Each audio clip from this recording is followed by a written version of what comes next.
Ikaw, ako, tayong lahat, handa na ba kayo sa susunod na pandemonyo?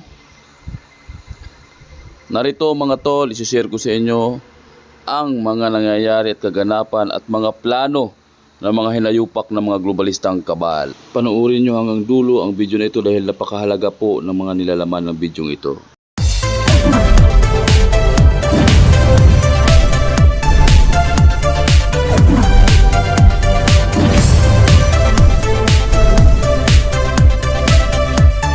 Tol, kung paano nila tayo pinaglalaruan. Makikita nyo sa mga mukha ng mag-asawang Bill Gates ang pananabik sa kikitain nila sa mga sinasabi nilang pandemic. Most of the work we're going to do to be ready for pandemic 2, I call this pandemic 1, most of the work we'll do to be ready for that are also the things we need to do to minimize the threat of bioterrorism. To be ready for pandemic 2, I call this pandemic 1. We'll have to prepare for the next one. That, I'd say is will get attention this time.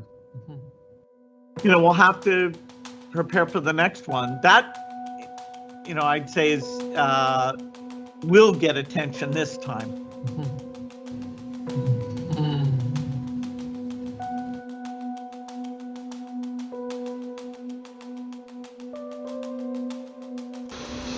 At ito ang patunay na kasabwat nila o ginagamit nila ang ahas na ito. Dahil ang ahas na ito ay nakapag-establish na ng pangalan at pinagkakatiwalaan na ng lahat ng mga departamento sa pangkalusugan sa buong mundo.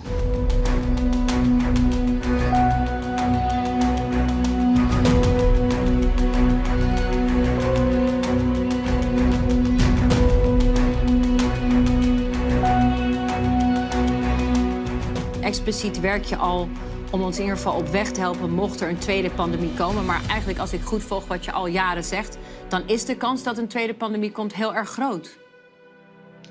Ja, daar is wel consensus over. Dat is ook, het staat ook al een tijd lang in het 10-jarenplan van de Wereldgezondheidsorganisatie. 10-jarenplan van de Wereldgezondheidsorganisatie. Dus daar stond, bereid je voor de komende 10 jaar, er gaat een grote infectieziektecrisis komen. Nou, dit was jaar 1. At ito pa ang isang nagpapatunay na ang lahat ng krisis na ito ay planado talaga. Pakinggan at panuorin nyo si Prince Charles sa kanyang pananalita at pananakot sa buong mundo. Unless we take the action necessary and we build again in a greener, more sustainable and more inclusive way, then we will end up having more and more pandemics and more disasters from ever accelerating global warming and climate change. So then we will end up having more and more pandemics and more disasters.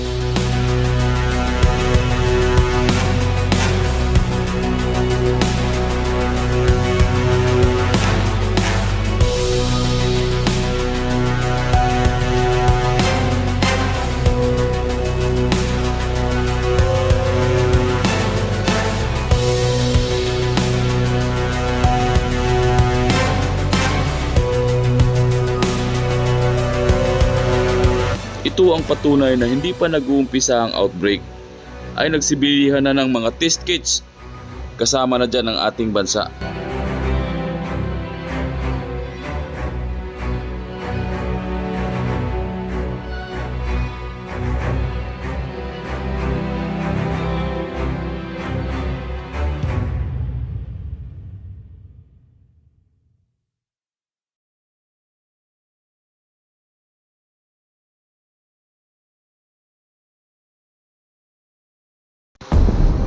At sa taong 2017, si Dr. Fauci ay nagsalita na may darating na surprise outbreak sa darating na 4 na taon. And if there's one message that I want to leave with you today based on my experience, and you'll see that in a moment, is that there is no question that there will be a challenge to the coming administration in the arena of infectious diseases, both chronic infectious diseases in the sense of already ongoing disease, and we have certainly a large burden of that, But also there will be a surprise outbreak. But also there will be a surprise outbreak. But also there will be a surprise outbreak. At sa taon ding iyon, nagbigay ng pahayag si Bill Gates at Melinda Gates tungkol sa bioterrorism na aatake sa mga susunod na mga taon.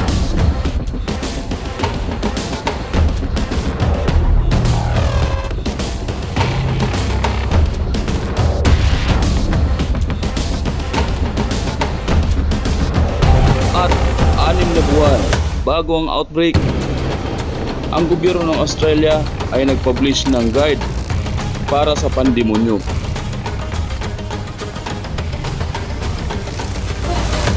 At 4 na buwan bago ang outbreak, si Bill Gates ay nag-organize ng exercise na tinatawag na Event 201.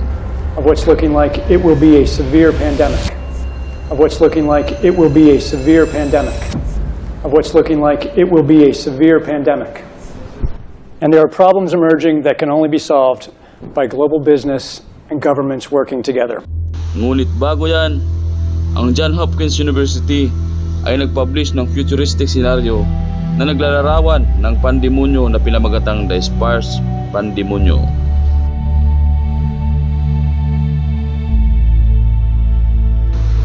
Taong 2010, ang Rockefeller Foundation ay nag-publish ng mga scenarios for the future na naglalarawan din ng pandemonyo na magresulta sa medical tyranny sa buong mundo.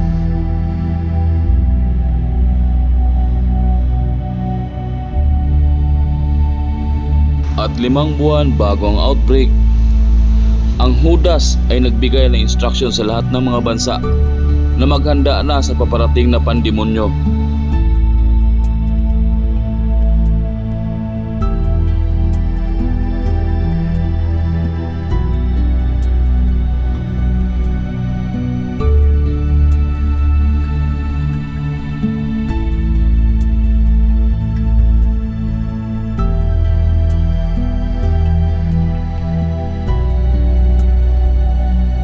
At 5 buwan din bagong outbreak, bumuo sila ng Global Vaccination Summit na tinawag nilang Strong Surveillance Systems para masiguradong may pagpapatuloy ang kulaman sa buong sangkatauhan.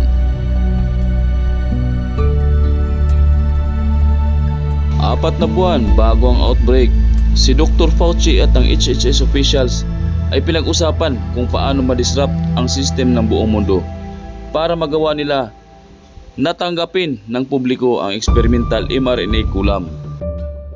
Why don't we blow the system up? I mean, obviously we can't just turn off the spigot on the system we have and then say, hey, everyone in the world should get this new vaccine we haven't given to anyone yet.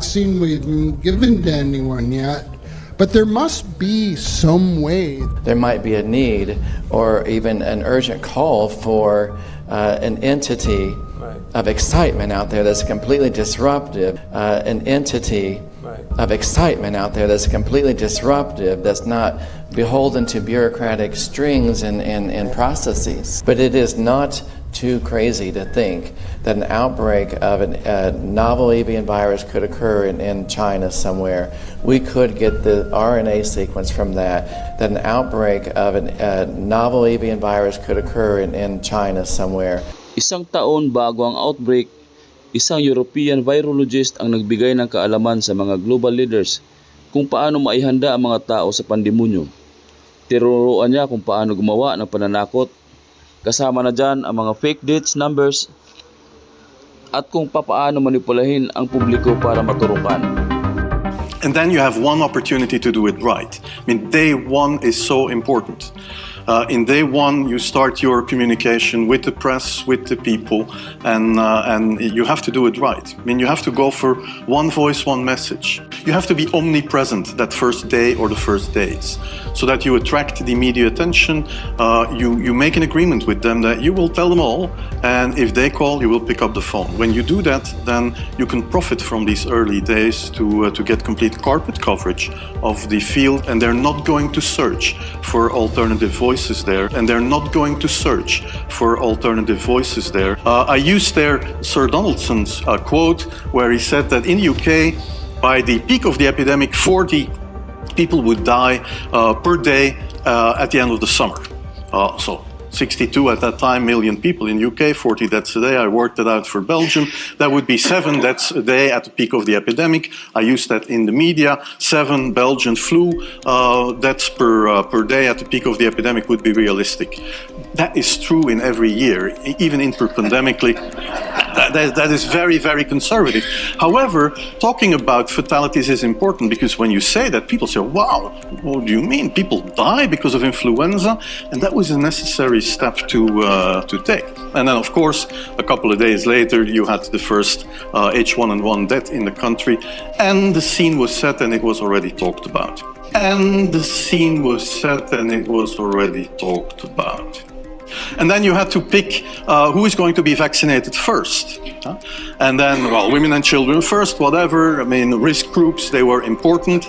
And then I misused the fact. And then I misused the fact that the top football soccer clubs in Belgium inappropriately and against all agreements vaccinated they made their soccer players priority people. So I said I can use that. Because if the population really believes that this vaccine is so desirable that even the soccer players would be dishonest to get their vaccine, I said, okay, I can play with that. So I made a big fuss about this. I can play with that. So I made a big fuss about this. This is Van Ranst is raving mad. But it worked. But it worked. 4 na buwan bago ang outbreak, si Fauci at ang Moderna na pag-aari ni Bill Gates ay may nakahanda ng kulam.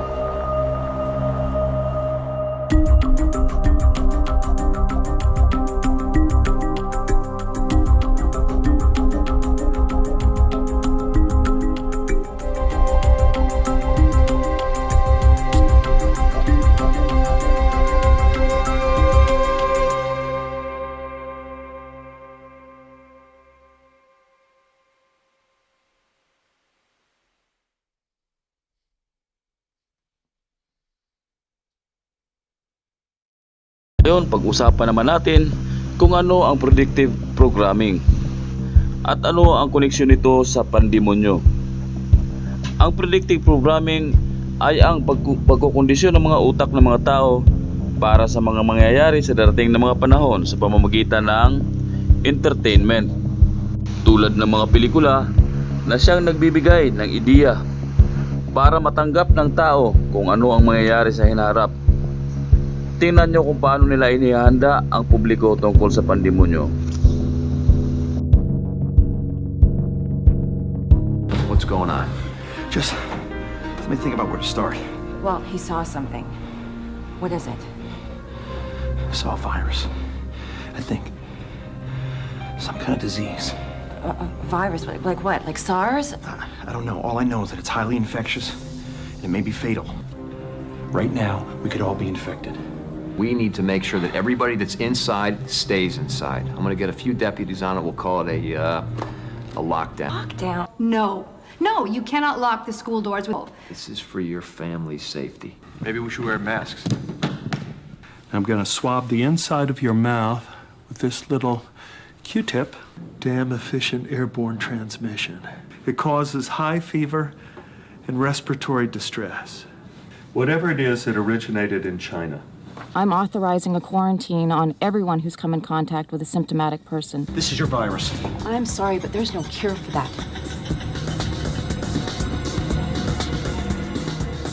Chloroquine, that's an anti-malarial drug. No. Listen, it suppresses the enzymes.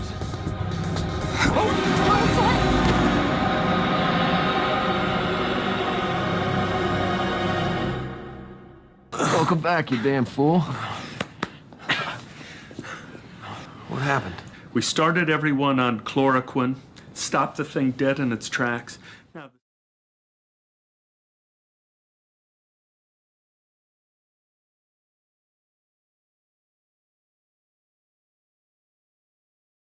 I wish I wasn't afraid all the time, but I am.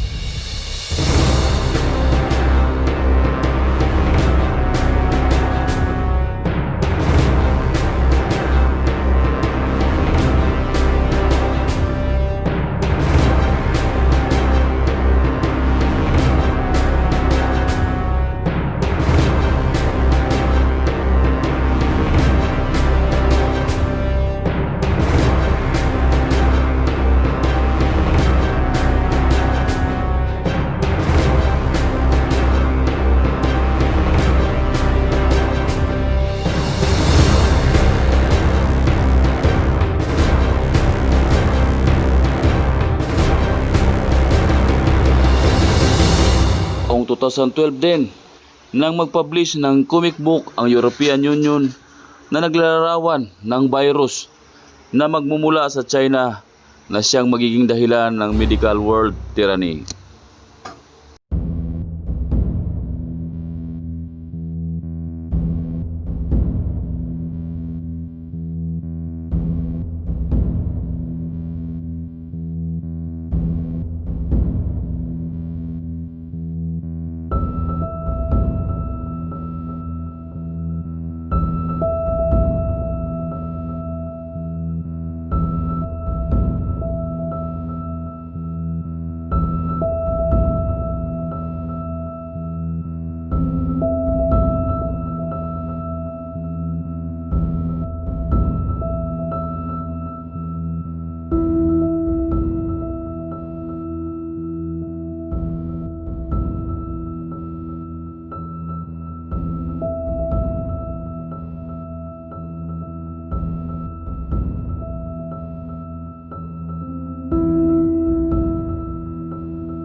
We'll have to prepare for the next one. That, I'd say is will get attention this time.